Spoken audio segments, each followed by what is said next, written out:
50 Pearls at 50. Lessons learned and lived. I'm excited to share with you one of my favorite pearls of wisdom. And this is the art of delegation. Delegating is so important. As dentists, we are control freaks. As mothers, we are control freaks. We live in a world of the millimeter profession where we treat teeth in millimeters. And so it's very easy to say, I'm going to do everything by myself, or I can do it faster, no one can do it better than me, etc. But I really want you to think about this because this is a lesson that I learned way later in life. I started as a practice owner back in 2008, 7, 8-ish, and I had to learn a lot of lessons by myself the hard way. I didn't really have that many mentors, and I certainly didn't have a Facebook community or an Instagram community to learn from. So a lot of things I learned on my own.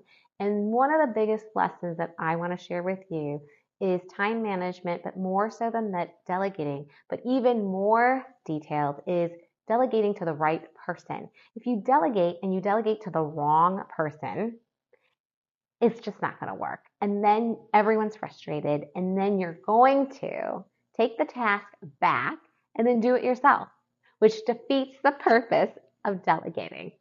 So, example number one, let's just say you're an Invisalign provider, okay? And one case is $7,000. But let's do some Invisalign math, shall we? We all know lab fees can be $2,000 to $3,000, right? But then there's overhead. You have to pay your dental assistant. You have to pay for the sleeve that goes over the wand. There are other fees involved. So let's just say on average, out of a $7,000 Invisalign case, you take home, let's say 50% at $3,500. Okay, safe to say. Now, do you want to go to work? It doesn't matter if you're a business owner or not. Do you want to go to work and have at least 3 cases of Invisalign? That's 3,500 times 3, right? Or do you want to have 3 hours of patients that need cleaning? Do the math. What would you rather do, or what would you rather see on your schedule? Your highest, best use that makes you the most money is the Invisalign case. 1 hour is 1 hour, whether you're cleaning teeth or doing Invisalign. But this hour, you're going to take home $300, and this 1 hour, you're going to take home $3,500. There's an extra zero there, right? Now, let's just put this into perspective, shall we? This is called the 80-20 Pareto principle, where 20% of your efforts are going to yield 80% of the results that you want. We're going to use the dental office as an example again. The top 20% of the patients in your practice that bring in the most income, 80% of your practice income, those are the 20% of patients you want to focus on. They're the ones that show up on time. They pay credit card here, done, no payment plan, right? What else do you love about them? They refer their friends. They keep their teeth clean. They listen to you. They're not arguing with you over Google or ChatGPT, right? The bottom percent of your patient base, the ones that no show, they keep canceling, they fight you, they argue, they're the ones that produce no results.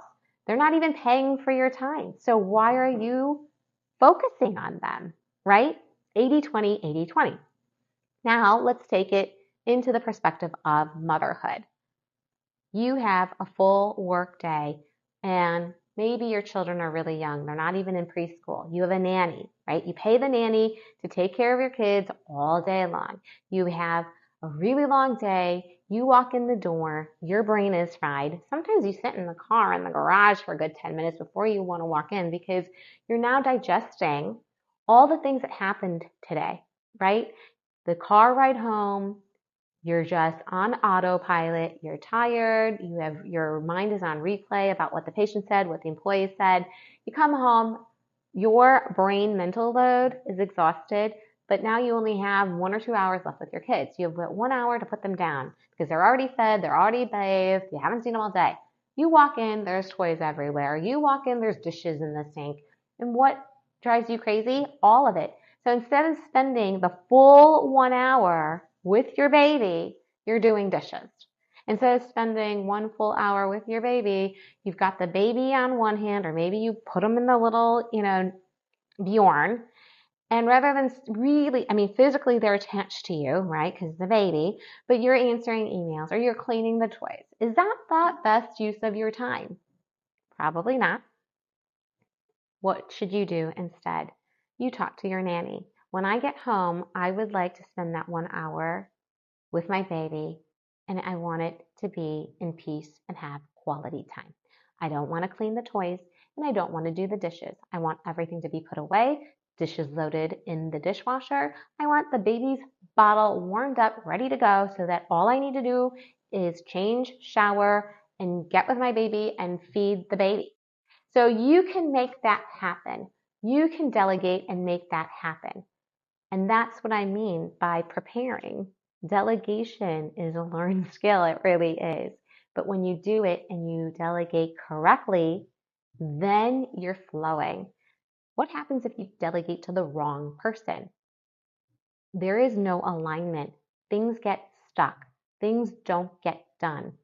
So it's very important to identify the who in your life so that you can get the how done. In the dental office, going back to the dental office, if let's say you are going to delegate lab cases, who is going to be in charge of the lab cases? Is it your clinical team or is it your front desk team?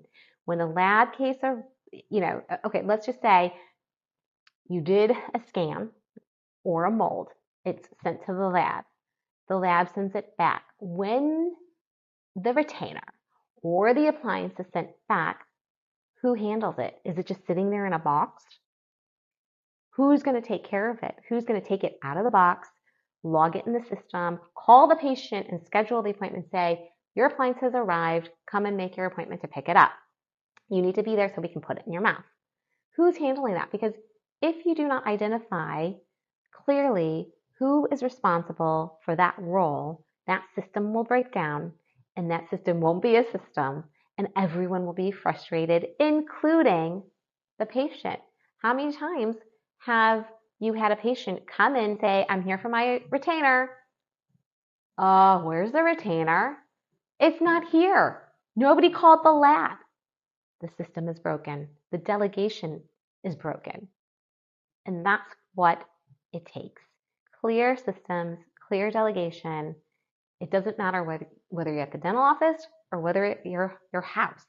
Have those systems in place so that it can make your life easier and that you can be efficient and then your whole team is happy. So delegate, delegate, delegate, but do it correctly.